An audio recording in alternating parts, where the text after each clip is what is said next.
My son's camera monitor alerted in the middle of the night. I checked it and saw my wife and son sitting on the bed. They weren't my wife and son. I'm a nurse and I currently work nights.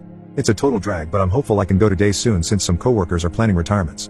Anyway, I was working one night when just after 3 a.m. my son's monitor alerted me to sound and movement. No big deal at all. He probably coughed loudly or sneezed or something. He's 3 now, so he generally sleeps all night. I bring it up on my phone and I see him and my wife sitting on the bed. Again, no big deal. He might have cried out or gotten scared or something. I was about to close the app when I noticed they were acting strange, almost creepy. And when I say almost creepy, I mean creepy as They were sitting on the bed together, both of them just staring up at the camera with blank, emotionless stares. The night vision is black and white, so they had white, eerie looking eyes. They didn't move at all aside from their visible breathing. They just sat there staring at the camera. I close the app and give my wife a call to make sure everything is okay. I never get to call home on lunch, so in a way this is kind of nice to get to talk to my family while at work. It rings a couple times before she answers with a very groggy hello. It was like she was asleep when I called and she looked wide awake when on the camera. Hey, you guys okay? Huh? Yeah. Buddy, my son's nickname, came in like 15 minutes ago. Seemed scared, so I said he could sleep with mama. I'm confused here since I saw them in his room a minute ago. Literally 60 seconds had passed since I closed the app and made the call. Wait, so you guys are in bed? Yeah, I fell back asleep right away. Everything okay? Everybody keeps waking me up. She's kind of annoyed. Hang on a second, I put her on speaker and bring up the app, hoping I don't see it. When the app loads, I get that pang of intense nervousness in my stomach that I haven't had in a long time, since I was a kid in school and realized while I was eating breakfast a paper or something was due that day and I hadn't done it. My heart leaps into my throat. My wife and son are sitting on his bed looking up at the camera, same emotionless stares. Hello? You guys are in bed, right? Yeah, we're trying to sleep. Well, I'm looking at his camera and I see you two sitting on his bed. Huh? No. We're in our bed. I know that's what you mean, but I'm looking at his bed and you two are in there. Hang on, she says. She's quiet for a second while she brings up the camera on her phone. I hear this guttural, terrified gasp. Like she had sucked all the air in the room into her lungs, filling them to capacity. I don't hear this kind of gasp from my wife often, usually only when she's truly afraid, like during a jump scare in a movie or one time when we turned her back on our son for literally a second and he was down by the mailbox inches from the road. I hear rustling of sheets and the line goes dead. Of course now I'm absolutely terrified myself, so I immediately call back. It goes to voicemail, so I call again. I call again and again with no answer. Finally, after about 4 minutes, she calls me. I tell you that 4 minutes felt like 40 years. Hey, what's happening? I ask. She's absolutely hysterical and crying. I can't understand a word she says. Stop. Slow down for just a second, I say. She slows down enough to explain they are in the car and driving to her parents. She looked at the camera and when she saw what was on it, she got up and grabbed our son and rushed downstairs and out the door. Didn't even close the garage. Don't worry about it, I said.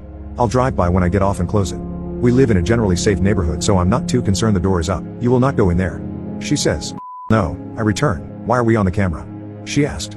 Is it a recording? I don't know, I return. I'm gonna keep watching it and see if there's anything I can tell. You are code words with Buddy. We have code words because we're nerds. We've seen too many pod people and imposter movies, so we decided a long time ago to make code words with each other to be able to tell if one of us was an imposter. We have a couple code words, but we also have a 3-sentence story we recite together, each saying a different part alternately of each other. I hear her on the phone saying the things we taught our son. He giggles as he says them. He does every time we practice, since he thinks they're a joke and doesn't have any idea of the real meaning. We're both convinced he's our son. My wife then says our part and I'm convinced she's her. We made up these words as a complete joke to ourselves. I never once in my life ever imagined we'd actually need them. Unreal. She got to her parents safely and it was hard to hang up. I told her we'll figure it out in the morning, hopefully just a glitch. She said she didn't think it was a glitch. When she was running out, she had to run by our son's room and the door was open. There's a little flashing light on the back of the camera that indicates it's connected to the internet. It gives off just enough light that when she ran by, she thought she saw out of the corner of her eye a shadowy outline of what could have been an adult sitting on our son's bed. It sends chills down my spine to think about. Knowing they were safe and out of the house is the only thing that kept me at work that night. It was a long 4 hours, but I kept checking the camera every chance I got. Sure enough, they were still sitting on the bed staring up at the camera with emotionless gazes. I studied them to see if I could see any pattern, from their breathing to their blinking. Their breathing was steady and looked normal. It was their blinking that would tell me if this was just some kind of bizarre, time loop freak accident video or not. I intently stare at my phone and count the seconds between each blink, telling myself if this is a loop then their blinks should be even and occur at the same time each time. There was no pattern to their blinking. It was erratic and random, just as a person blinking should be. The passing hours are what finally sealed the deal that this was not a weird looped video of some kind. My son's window is visible on camera and I can see on camera that it is getting lighter outside his room. His curtains keep out just enough light to prevent the camera from exiting night vision, but lets in just enough to be able to tell the sun is rising. I try to figure out what the I'm going to do before I leave work. Calling the police comes to mind, but I talk myself out of it. First of all, what am I supposed to say? Someone is in my house that looks like my wife but isn't? Worse yet, what if they are entities of some kind and the police do go over and it them or something? I decide to tell coworker about it. He's a firm believer in the paranormal and might have a suggestion. I show him the video and tell him the story. His initial response of that's creepy as doesn't help much, but he says he wants to go over and check it out. He says we both should to see if not my wife will try and act like my wife. I tell him absolutely not, and he says we should at least go to the house even if we don't go in. I agree on that since I wanted to close the garage. We got to my house and walked around the perimeter first. Not sure what we wanted to accomplish by that, but it felt like something we should do. The curtains were all drawn since nobody was there to open them in the morning, so we couldn't see anything. I went to close the garage and suddenly had this overwhelming urge to go inside and investigate. It was like I just had to know what was going on. So in we went. We walked through the kitchen towards the foyer where the stairs are. It's so quiet in our house right now you could hear a feather drop. Forget the pin. We stop at the bottom of the stairs and wait a few seconds. I look at the camera again and they are still sitting there. I've never been so scared in my life. My coworker puts his foot on the first step and I suddenly say stop loudly. Forget this, we're out of here, I tell him. Come on, I start making my way back to the kitchen. We hear a loud creak in the floor from upstairs. It's my son's room. He has a very loud, creaky board right in the middle of his floor that's almost impossible not to step on. My wife and are still deciding if we ever want to fix it because it will alert us if he's ever up to no good when he gets older trying to sneak out or something. Come on, come on, come on. I yell as I motion for him to move his We're out of the house in about 2 seconds.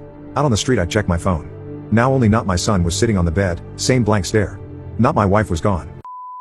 My coworker says, that was stupid as Do not tell my wife we went inside. She would be so ungodly mad if she found out what we just did. I use my garage door opener in my car to close the door. Before we leave I look at the camera again. Not my wife is back on the bed with not my son, both staring blankly up at the camera, blinking every few seconds. That was all about 4 days ago now. Not my wife and not my son are still sitting on the bed staring up at the camera. They haven't moved a millimeter. We obviously haven't gone back to our house. What do we do?